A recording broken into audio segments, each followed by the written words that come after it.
आपण एका घनदाट जंगलाची कल्पना करूया. तिथे हजारो प्रकारचे पक्षी, कीटक आणि प्राणी असतात. अगदी. निसर्गात प्रत्येक जीवाची एकच मूलभूत धडपड असते. हो ना, ती म्हणजे स्वतःची पिल्ले जन्माला घालणे आणि आपली प्रजाती वाढवणे. बरोबर.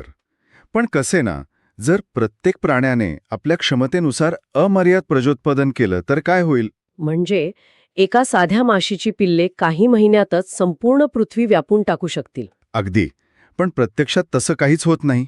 खरंय, जंगल कधीच प्राण्यांच्या गर्दीने ओसंडून वाहत नाही. आणि म्हणूनच आजच्या आपल्या या सखोल चर्चेत आपण याच प्रश्नाचा भेद घेणार आहोत. की हे प्राणी सर्व अन्न संपेपर्यंत आणि स्वतः उपासमारीने मरेपर्यंत पिल्लांना जन्म का देत नाहीत? नक्कीच. निसर्गातील प्राण्यांची संख्या एका मर्यादेत कशी राहते हे आपण पाहणार आहोत. आज आपण रिचर्ड डॉकिन्स यांच्या द सेल्फिश जीन या प्रसिद्ध पुस्तकातील फॅमिली प्लॅनिंग म्हणजेच कुटुंब नियोजन. ह्या अत्यंत रंजक प्रकरणावर लक्ष केंद्रित करणार आहोत. आणि खरं तर हा विषय निसर्गाबद्दलच्या आपल्या अनेक गोड गैरसमजांना मोठा धक्का देणारा आहे. खरोखरच जीवशास्त्रातील सर्वात मोठ्या आणि जुन्या कोड्यांपैकी एक प्रश्न आहे. अच्छा. हो. अनेक दशके शास्त्रज्ञांना पडलेला हा प्रश्न होता की निसर्गात प्राण्यांची लोकसंख्या नियंत्रणात कशी राहते. कारण वरवर पाहता असं वाटतं की निसर्गात काहीतरी एक अदृश्य समतोल आहे. कारण आपण लहानपणापासून हेच ऐकत आलोय ना की निसर्ग खूप समजूतदार असतो. अगदी. प्राणी जणू काही संपूर्ण प्रजातीच्या भल्यासाठी किंवा जंगलाचा समतोल राखण्यासाठी स्वतःच्या प्रजननावर नियंत्रण ठेवतात. असा आपला समज असतो. म्हणजे जणू काही रात्री घुबडांची आणि वाघांची एखादी गुप्त बैठक होते. गुप्त बैठक. हो ना.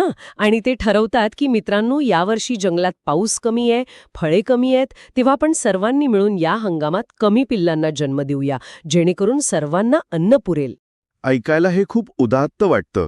पण खरोखरच निसर्ग इतका निस्वार्थी आहे का की यामागे जनुकांची म्हणजेच जीन्सची काही छुपी अत्यंत स्वार्थी योजना आहे? मी याच विचारत होते. तो जो गुप्त बैठकीचा आणि निस्वार्थीपणाचा विचार आहे ना, तो पूर्णपणे मानवी भावनांमधून आलेला आहे. अच्छा. निसर्ग प्रत्यक्षात असा अजिबात चालत नाही. प्राण्यांच्या कुटुंब नियोजनामागचे खरे कारण समजून घेण्यासाठी आपल्याला आधी त्यांच्या आयुष्याकडे एक आर्थिक समीकरणासारखे पाहावे लागेल. आर्थिक समीकरण म्हणजे कसं? कसं आहे, प्रत्येक प्राण्याकडे वेळेची आणि ऊर्जेची एक मर्यादित पुंजी असते. आणि या पुंजीचे त्यांना दोन अत्यंत वेगवेगळ्या आणि महत्त्वाच्या कामांमध्ये विभाजन करावे लागते. जीवशास्त्रात याला बिअरिंग आणि केअरिंग असे म्हणतात. बिअरिंग आणि केअरिंग म्हणजेच नवीन जीवाला जन्म देणे आणि आधीच जन्मलेल्या पिल्लाची काळजी घेणे. अगदी बरोबर. नवीन अंडी घालणे किंवा पिल्लाला जन्म देणे यासाठी शरीराची प्रचंड ऊर्जा खर्च होते. साहजिकच आहे. ज्या लागते. बरोबर. प्राण्यांकडे अमर्याद अन्न किंवा अमर्याद वेळ कधीच नसतो. जर एखाद्या प्राण्याने आपली 100% ऊर्जा फक्त नवीन पिल्लांना जन्म देण्यात खर्च केली तर त्या पिल्लांना वाढवायला त्याच्याकडे काहीच उरणार नाही. अगदी. आणि जर फक्त काळजी घेण्यावरच भर दिला आणि नवीन जन्मच दिले नाहीत तर ती प्रजाती हळूहळू नष्ट होईल. मला हे एका स्टार्टअप कंपनीचा बजेटसारखं वाटतंय. अच्छा. कसं काय? म्हणजे बघा, समजा एखाद्या कंपनीकडे मर्यादित पैसे आहेत. ते एकतर 10 वेगवेगळ्या कच्च्या उत्पादनांची निर्मिती करू शकतात, ज्यांची गुणवत्ता अगदी सुमार असेल आणि ती बाजारात अजिबात चालणार नाही. बरोबर. किंवा ते फक्त 2 उत्कृष्ट उत्पादने बनवून त्यांच्या मार्केटिंगवर आणि गुणवत्तेवर पूर्ण लक्ष केंद्रित करू शकतात. अगदी बरोबर. जेणेकरून ती 2 उत्पादने नक्की यशस्वी होतील. प्राण्यांनाही असाच काहीसा निर्णय घ्यावा लागतो, हो ना? ही उपमा अगदी चपखल आहे. प्राणी नेमका हाच गुंतवणुकीचा निर्णय घेत असतात. अच्छा. पण हा निर्णय ते कसा घेतात यावर अनेक वर्ष एक खूप चुकीचा समज रूढ होता. कोणता गैरसमज? व्ही.सी. विन एडवर्ड्स नावाच्या एका प्रसिद्ध शास्त्रज्ञाने समूह निवड म्हणजे ग्रुप सिलेक्शन नावाचा सिद्धांत मांडला होता. हा तोच विचार आहे ज्याचा उल्लेख मगाशी झाला, की प्राणी समूहाच्या कल्याणासाठी स्वतःच्या प्रजननावर मर्यादा घालतात. म्हणजे ते निस्वार्थीपणे वागतात असं त्यांचं म्हणणं होतं. हो. विन एडवर्ड्स यांचे म्हणणे होते की जे प्राण्यांचे गट जाणीवपूर्वक कमी पिल्लांना जन्म देतात ते अन्नाचा तुटवडा टाळतात आणि दीर्घकाळ टिकून राहतात. अच्छा. याउलट जे गट स्वार्थीपणे भरमसाठ पिल्लांना जन्म देतात ते भराभर उपलब्ध अन्न संपवतात आणि अखेरीस उपासमारीने संपूर्ण नष्ट होतात. एक मिनिट, हे जरा विचित्र वाटतंय. कसं काय? म्हणजे विन एडवर्ड्स यांच्या मते निसर्गात जे प्राणी आज अस्तित्वात आहेत ते असे आहेत जे स्वतःच्या इच्छा मारून समाजासाठी त्याग करतात. हो, त्यांचा सिद्धांत तसाच होता. पण एखादा पक्षी खरोखरच असा भविष्याचा वेध घेऊ शकतो का की उद्या दुष्काळ पडेल, त्यामुळे मी माझ्या प्रजातीला वाचवण्यासाठी स्वतःची पिल्ले जन्माला घालणार नाही?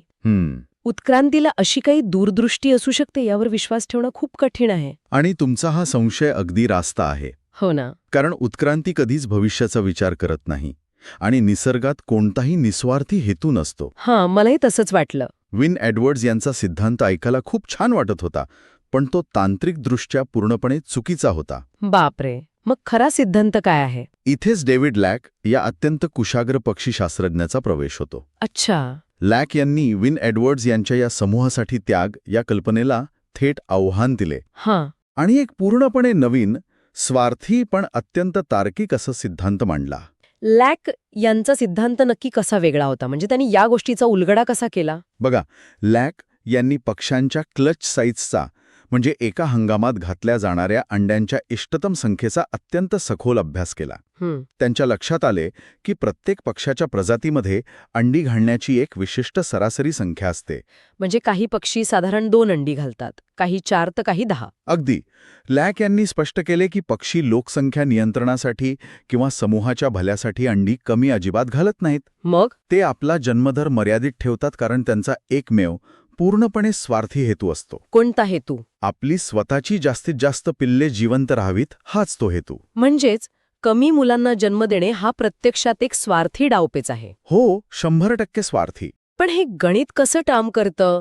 जास्त पिल्ले म्हणजे जास्त जनुके पुढे जाण्याची संधी, असं साधं तर्कशास्त्र इथे का लागू होत नाही? हे समजून घेण्यासाठी लॅक यांनी ग्रेट टिट नावाच्या एका लहान पक्ष्याचं उदाहरण दिलं.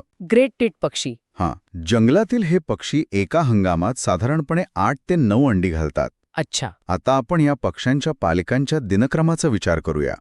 जेव्हा अंडी उबून पिल्ले बाहेर येतात तेव्हा ती अत्यंत भुकेली असतात. हो, साहजिकच आहे, पिल्लांना खूप भूक लागते. डेव्हिड लॅक यांच्या निरीक्षणानुसार या पिल्लांना जगवण्यासाठी आई-वडिलांना दिवसाच्या प्रकाशात दर 30 सेकंदाला घरट्यात एक किडा किंवा अळी आणून भरवावी लागते. काय सांगता? दर 30 सेकंदाला? हो, दर 30 सेकंदाला. बापरे. म्हणजे दिवसाचे 15 तास न थांबता स्वतःचा जीव धोक्यात घालून शिकार शोधायची, ती चोचीत पकडायची, घरट्यात आणायची, पिल्लांना भरवायची आणि पुन्हा उडून जायचे. अगदी. हे काम प्रचंड शारीरिक थकवा आणणारं असणार. हो ना. आणि या कामाला एक स्पष्ट भौतिक मर्यादा आहे. दिवसाचे तास मर्यादित आहेत आणि त्या पालकांची शारीरिक ऊर्जाही मर्यादित आहे. बरोबर. आता समजा एखाद्या ग्रेट टिट पक्षाच्या जनुकांमध्ये अचानक असा काही बदल झाला की तो अधिक स्वार्थी झाला आणि त्याने हाव धरून 9 ऐवजी 14 अंडी घातली, तर काय होईल? पिल्ले बाहेर आल्यावर पालकांना त्याच मर्यादित वेळेत 14 पिल्लांसाठी अन्न आणावे लागेल. बरोबर. म्हणजेच अन्नाची विभागणी आता 14 जणांमध्ये होईल. अन्नाचे प्रमाण तेवढेच आहे पण खाणारी तोंडे जास्त आहेत. अरे च्छा, याचा थेट परिणाम असा होईल की एकाही पिल्लाला त्याच्या वाढीसाठी लागणारं पुरेसं अन्न मिळणार नाही. अगदी अचूक. ती सर्व 14 पिल्ले कुपोषित राहतात. बापरे. थोड्याच दिवसात अन्नाअभावी ती सर्वच्या सर्व पिल्ले उपासमारीने मरू शकतात. किंवा ती इतकी कमकुवत राहतील की घरट्याबाहेर पडल्यावर ती शिकार करू शकणार नाहीत किंवा थंडीला तोंड देऊ शकणार नाहीत आणि मरून जातील. होय, नेमकं हेच होतं. म्हणजे जर त्या पक्ष्यांनी हाव धरून जास्त अंडी घातली तर तो प्रजातीचं नुकसान करत नाहीये, तो स्वतःचंच नुकसान करतोय. बरोबर ओळखलात. 14 अंडी घालून 0 पिल्ले जगवण्यापेक्षा 9 अंडी घालून 8 पिल्ले सशक्तपणे वाढवणे हे गणिताच्या दृष्टीने अधिक फायदेशीर आहे. अगदी. म्हणजेच निसर्गात प्राण्यांचे हे जे कुटुंब नियोजन आहे ते जास्तीत जास्त पिल्ले जिवंत ठेवण्याच्या अचूक आणि स्वार्थी गणितावर आधारित आहे. खरंच की. निसर्गात कोणतीही कल्याणकारी व्यवस्था किंवा अन्नछत्र नसतं ज्या भुकेल्या पिल्लांना मोफत अन्न पुरवेल. हो ना. त्यामुळे जी मादी आपल्या शारीरिक क्षमतेचे आणि उपलब्ध अन्नाचे अचूक गणित मांडून नेमक्याच इष्टतम संख्येने पिल्लांना जन्म देते, तिचे जनुक पुढच्या पिढीत यशस्वीपणे पोचतात. क्षमतेपेक्षा जास्त पिल्ले जन्माला घालण्याच्या चुकीची शिक्षा निसर्गात अत्यंत कठोर असते. म्हणजे थेट उपासमार आणि मृत्यू. अगदी. पण या स्पष्टीकरणामुळे माझ्या मनात एक दुसराच मोठा विरोधाभास उभा राहतोय. कोणता विरोधाभास? जर प्रत्येक प्राणी स्वतःची जास्तीत जास्त पिल्ले जगवण्याचा असा कठोर आणि स्वार्थी प्रयत्न करत असेल, तर मग निसर्गात असे अनेक प्राणी का दिसतात जे अजिबात प्रजननाचा प्रयत्नच करत नाहीत? तुम्हाला कोणते प्राणी म्हणायचे आहेत? आपण नॅशनल जिओग्राफिकच्या डॉक्युमेंटरीजमध्ये नेहमी पाहतो ना की प्राण्यांमध्ये स्वतःचा प्रदेश किंवा टेरिटरी मिळवण्यासाठी जीवघेण्या लढाया होतात. हो, टेरिटोरियल फाईट्स. त्यात एक जिंकतो आणि दुसरा हरतो. आणि जे हरतात ते प्राणी प्रजननाचा नाद सोडून देतात आणि एका बाजूला जाऊन गुपचूप राहतात. विन एडवर्ड्स यांच्या सिद्धांतानुसार हा तर समूहासाठी केलेला महान त्याग होता ना. होय, विन एडवर्ड्स यांनी नेमका हाच युक्तिवाद केला होता. ते रेड ग्राउस या एका रानटे पक्ष्याचं उदाहरण देतात.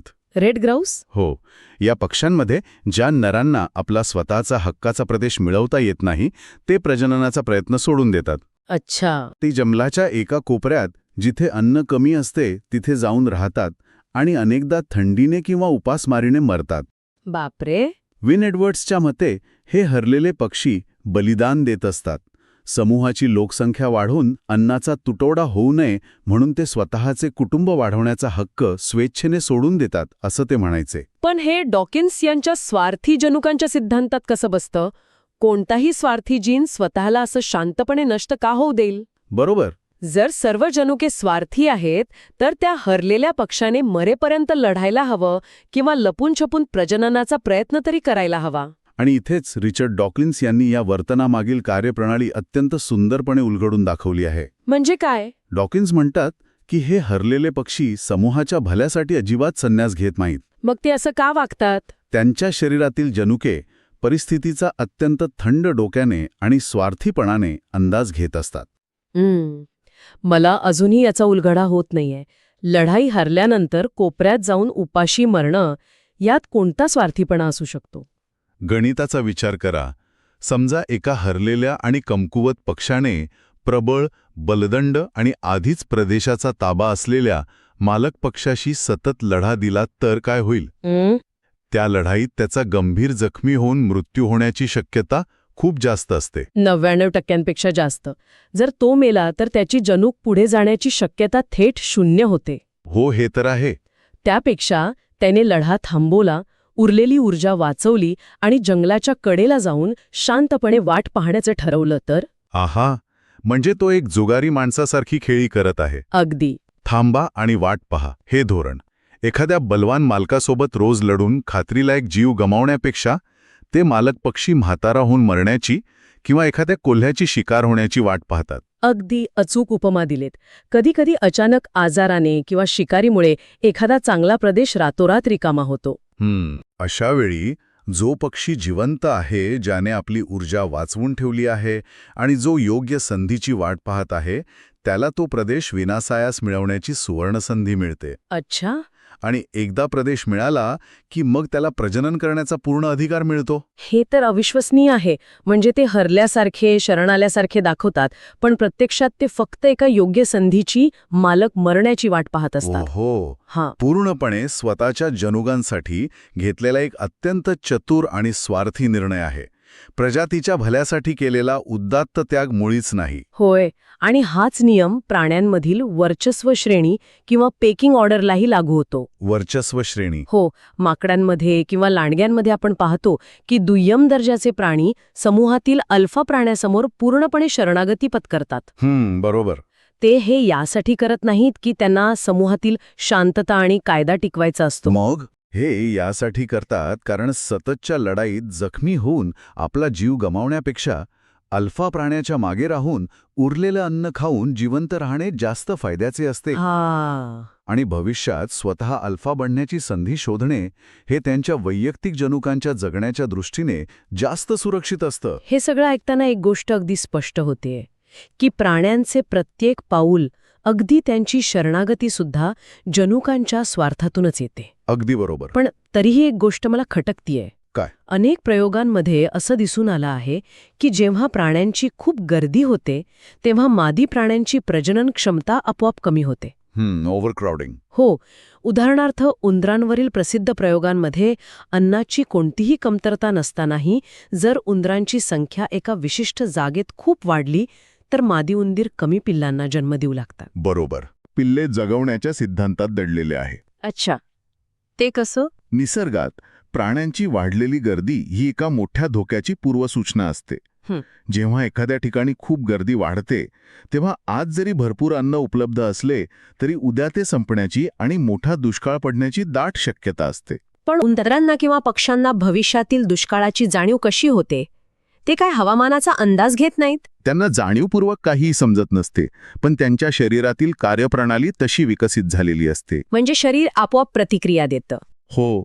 जेव्हा उंदरांच्या किंवा प्राण्यांच्या आजूबाजूला खूप गर्दी होते तेव्हा सतत होणारा शारीरिक स्पर्श, जागेची कमतरता आणि इतरांचे आवाज यामुळे प्राण्यांच्या शरीरात अत्यंत तीव्र ताण निर्माण होतो. स्ट्रेस. हो, स्ट्रेस ऑफ ओव्हरक्राउडिंग. हा ताण त्यांच्या शरीरातील संप्रेरकांमध्ये जसे की कॉर्टिसॉलमध्ये वेगाने बदल घडवून आणतो. या हॉर्मोनल बदलांमुळे मादीची अंडी तयार करण्याची प्रक्रिया मंदावते किंवा कधीकधी पूर्णपणे थांबते. म्हणजे शरीर आपोआप प्रजननाचे स्विच बंद करता. पण ह्या जनुकांचा काय स्वार्थ आहे? स्वार्थ हा आहे की जेव्हा दुष्काळ पडणार असतो तेव्हा जन्मलेल्या पिल्लांच्या जगण्याची शक्यता अगदी नगण्य असते. जर अशा गर्दीच्या आणि ताणाच्या वेळी मादीने जास्त पिल्लांना जन्म दिला तर अन्नाअभावी ती सगळीच मरतील. बरोबर. एवढेच नाही तर पिल्लांना वाढवण्याच्या प्रयत्नात ती मादी स्वतःही कमकुवत होऊन मरेल. म्हणजेच अशा वेळी कमी पिल्लांना जन्म देणे हा मादीचा स्वतःचा जीव आणि स्वतःचे जनुक वाचवण्यासाठी घेतलेला एक शारीरिक, स्वार्थी आणि अत्यंत शहाणपणाचा निर्णय असतो. अगदी. जास्त पिल्ले जन्माला घालून दुष्काळात सगळीच गमावण्यापेक्षा शरीर स्वतःच ब्रेक लावतं, जेणेकरून जेव्हा परिस्थिती सुधारेल तेव्हा ती पुन्हा प्रजनन करू शकेल. अगदी बरोबर. आणि इथेच विन एडवर्ड्स यांचा आणखी खूप प्रसिद्ध सिद्धांत येतो ज्याला ते एपिडेक्टिक डिस्प्ले म्हणत असत. एपिडेक्टिक डिस्प्ले हे काय असतं? त्यांनी पाहिलं की स्टार्लिंग सारखे पक्षी हिवाळ्याच्या संध्याकाळी एका ठिकाणी खूप मोठ्या संख्येने एकत्र येतात आणि प्रचंड मोठा आवाज करत गातात. आपण अनेकदा पाहतो आकाशात त्यांचे थवे. हो. तर विन एडवर्ड्सच्या मते हे पक्षी एकत्र येऊन लोकसंख्येची मोजदाद किंवा सेन्सस करत असतात. लोकसंख्या मोजतात? हो. ते गर्दीचा आणि आवाजाचा अंदाज घेतात आणि त्यावरून ठरवतात की पुढच्या हंगामात जर गर्दी जास्त असेल तर आपण कमी अंडी घालायची. पण एक मिनिट. बोला. जर पक्षी गर्दीचा आवाज ऐकून ताण घेऊन आपली अंडी कमी घालणार असतील तर यात तर एक खूप मोठा धोका आहे. कसा काय? एखादा लबाड पक्षी स्वतःचा आवाज वाढवून इकडून तिकडे उड्या मारून आपण एकटे नसून खूप जण आहोत असे भासवून इतरांना फसवू शकणार नाही का? म्हणजे तो मुद्दाम खोटा ताण निर्माण करू शकतो. बापरे. तुम्हाला निसर्गातील एक अत्यंत मोठा आणि क्रूर डावपेच अगदी बरोबर समजला आहे. खरंच? हो. डॉकिन्स आणि जे.आर. क्रेप्स यांनी नेमका हाच युक्तिवाद केला आहे. या फसवणुकीच्या प्रकाराला त्यांनी बो-जेस्ट इफेक्ट असे नाव दिले आहे. बो-जेस्ट इफेक्ट या नावाचा अर्थ काय आहे आणि हे काम कसं करतं? बो-जेस्ट ही एका प्रसिद्ध फ्रेंच कादंबरीची कथा आहे जिथे फ्रेंच सैन्याच्या एका किल्ल्याचे रक्षण करणारे काही मोजकेच सैनिक उरलेले असतात. बाहेरून शत्रू चालून येत असतो तेव्हा हे सैनिक किल्ल्याच्या तटबंदीवर अनेक मृत सैनिकांचे मृतदेह बंदुका देऊन उभे करून ठेवतात. अरे बापरे. बाहेरून येणाऱ्या शत्रूला वाटतं की आत खूप मोठी आणि भक्कम फौज आहे आणि ते घाबरून माघार घेतात. अच्छा, म्हणजे आभास निर्माण करायचा. हो. निसर्गातही पक्षी अगदी हेच करतात. जेव्हा स्टार्लिंग पक्षी हिवाळ्यात एकत्र जमून ओरडतात तेव्हा ते खरोखर लोकसंख्या मोजत नसतात. मग ते काय करतात? त्यातील प्रत्येक पक्षी स्वतःचा आवाज जास्तीत जास्त मोठा करण्याचा आणि वेगवेगळ्या जागांवरून गाण्याचा प्रयत्न करत असतो. म्हणजेच तो ध्वनी फसवणूक किंवा अकॉस्टिक डिसेप्शन करत असतो. अगदी. तो इतर पक्ष्यांना मूर्ख बनवण्याचा प्रयत्न करतोय. तो सांगायचा प्रयत्न करतोय की बघा, इथे आधीच खूप गर्दी आहे, भविष्यात नक्कीच दुष्काळ पडणार आहे, तेव्हा तुम्ही सगळ्यांनी कमी अंडी घाला. अगदी अचूक. आणि जर त्या लबाड पक्षाने आपल्या आजूबाजूच्या प्रतिस्पर्ध्यांना ताण देऊन मूर्ख बनवून त्यांना कमी अंडी घालायला लावली तर याचा फायदा कोणाला होईल? त्याच्या स्वतःच्या पिल्लांना. हो, स्वतःच्या जनुकांसाठी अन्नाचा साठा सुरक्षित करणे हा शुद्ध, भेसळ नसलेला स्वार्थीपणा आहे. खरंच की. तिथे कोणताही समाज कल्याणाचा किंवा निसर्गाचा समतोल राखण्याचा उदात्त हेतू नसतो. हे खरोखरच थक्क करणार आहे. हो ना. आपण सुरुवातीला बघितलं की प्राण्यांच्या जगात खरोखरच एक प्रकारचं कुटुंब नियोजन असतं. पण हे कुटुंब नियोजन कोणत्याही मानवी आदर्शांसारखे नसते. अजिबात नाही. ती एक अत्यंत कठोर, स्वार्थी आणि गणितीय अनुकूलता असते.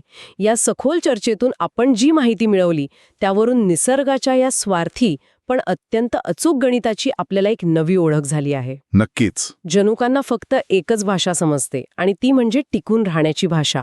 जर कोणी क्षमतेपेक्षा जास्त पिल्ले जन्माला घातली तर निसर्ग त्यांना कोणतीही सवलत देत नाही. निसर्गात कोणतीही निवृत्ती वेतन योजना नसते की अन्नाची सबसिडी नसते.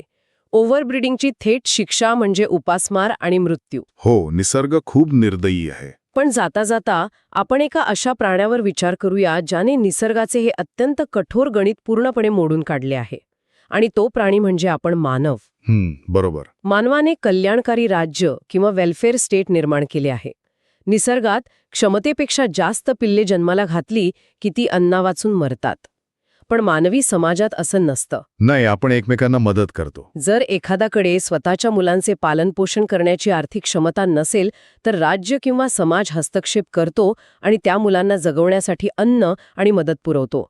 आपण नैतिकदृष्ट्या हे अत्यंत योग्य मानतो आणि एक प्रगत समाज म्हणून ते असायलाच हवे. अगदी. पण निसर्गाच्या आणि जीवशास्त्राच्या दृष्टिकोनातून विचार केला तर आपण नैसर्गिक निवडीचा सर्वात मोठा दबाव आणि उपासमारीची शिक्षा आपल्या समाजातून पूर्णपणे काढून टाकली आहे. हे एक मोठं सत्य आहे. मग प्रश्न असा पडतो की जर मानवी संस्कृतीने आपल्याला निसर्गाच्या या स्वार्थी कुटुंब नियोजनाच्या मूलभूत नियमापासून आणि शिक्षेपासून पूर्णपणे मुक्त केले असेल तर हे बदललेले नियम मानवाच्या भविष्यातील अनुवांशिक उत्क्रांतीला कोणत्या नव्या आणि कदाचित अनपेक्षित दिशेने घेऊन जात असतील? हा खूपच गहन प्रश्न आहे. निसर्गाची गणिते आपण बदलली आहेत, पण जनुके अजूनही स्वार्थीच आहेत. तेव्हा या मानवी प्रयोगाचा भविष्यातील परिणाम काय असेल? ऐकणाऱ्यांनी या प्रश्नावर नक्की विचार करावा. पुन्हा भेटूया अशाच एका नव्या सखोल चर्चेत.